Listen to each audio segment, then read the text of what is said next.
Salut tout le monde, Jean-Pierre Perrault, traitement-antidouleur.com. Aujourd'hui, une capsule sur qu'est-ce qu'un muscle sain et qu'est-ce qu'il fait, quels sont ses comportements au muscle sain, c'est-à-dire qu'il ne développe pas d'inconfort ni de douleur. Une capsule que je viens de faire il n'y a pas si longtemps parlait du confort corporel. C'est simple, c'est gérer la douleur. Donc, quand vous allez voir un thérapeute ou un médecin, ces gens-là, on essaie de vous soulager, d'aider au soulagement, mais la partie gestion après ça. Quand vous êtes seul avec vous-même, vous faites quoi? Vous gérez votre douleur comme un compte confort, comme un compte bancaire, donc des débits, des crédits. On essaie de faire des actions. Les actions qui nous sont recommandées, c'est pour créer le soulagement, idéalement de façon permanente. Et les débits, c'est rien changer. Autrement dit, continuez à comporter de la même façon si vous avez mal au coude, donc le même comportement au niveau des bras, les mêmes actions, jamais de repos. Ça va continuer à faire mal. Donc, quand votre compte de banque est dans le rouge, c'est que vous avez de la douleur et vice-versa. Si vous voulez changer ça, qu'est-ce qu'on fait pour le compte de banque quand il est dans le rouge?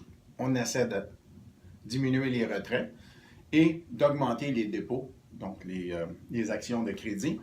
Et c'est la même chose pour la gestion de la douleur. Maintenant, aujourd'hui, qu'est-ce qu'un muscle sain, donc sans inconfort, sans douleur, fait? C'est un muscle qui a souvent des repos, des micro-pauses durant la journée. Tout d'abord, ce serait ça.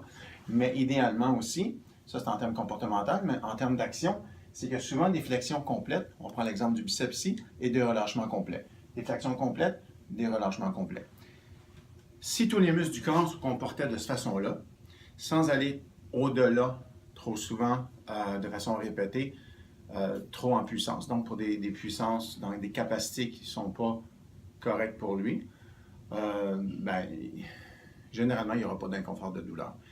Les douleurs apparaissent quand on fait des contractions soutenues. Donc, si j'utilise mon bras pour mon biceps ici, dans des contractions qui ne sont jamais complètes et jamais relâchées, donc dans des zones comme ça toute la journée, le muscle va faire mal, ça c'est certain.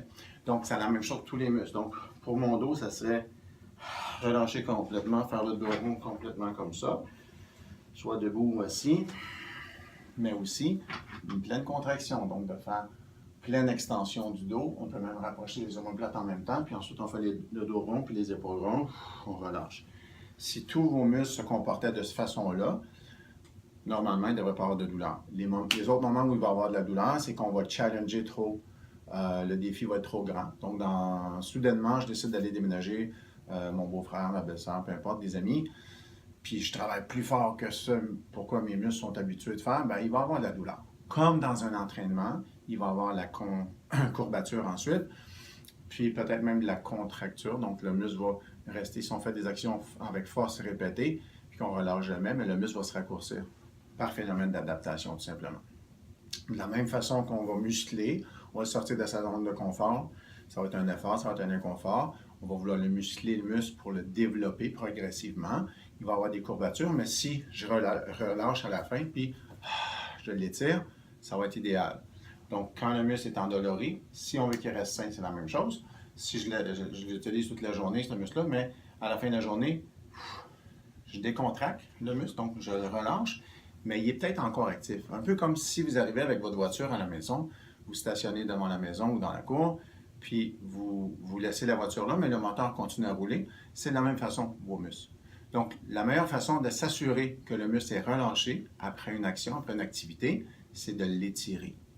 Au lieu de l'étirer avec force tout le temps, mais un minimum d'étirement pour sentir qu'il y a un inconfort dans l'étirement quand on relâche ou on fait un automassage, apaisement des fibres, friction, relâchement. Tout ça va garder vos muscles sains, va empêcher qu'ils continuent à tourner, comme le moteur qui continuera à tourner devant la maison ou dans la cour de la maison. Puis, que le lendemain matin, vous retrouviez le muscle ou la voiture, le réservoir vide. Donc, on éteint le moteur en étirant, en automassant, puis en s'assurant de bien relâcher le muscle. Comme ça, il est prêt à l'utiliser lorsque je n'aurai besoin. Regardez cette capsule-là. Regardez les autres. Quand vous voulez avoir des conseils plus spécifiques sur des zones, épaules, cou, dos, jambes, peu importe, douleur au genou, allez voir les autres capsules que j'ai faites. Souscrivez. Comme ça, à chaque fois que vous souscrivez, vous allez recevoir chaque fois une notification, chaque fois qu'il va y avoir une nouvelle capsule qui va sortir. À bientôt. Merci d'être là.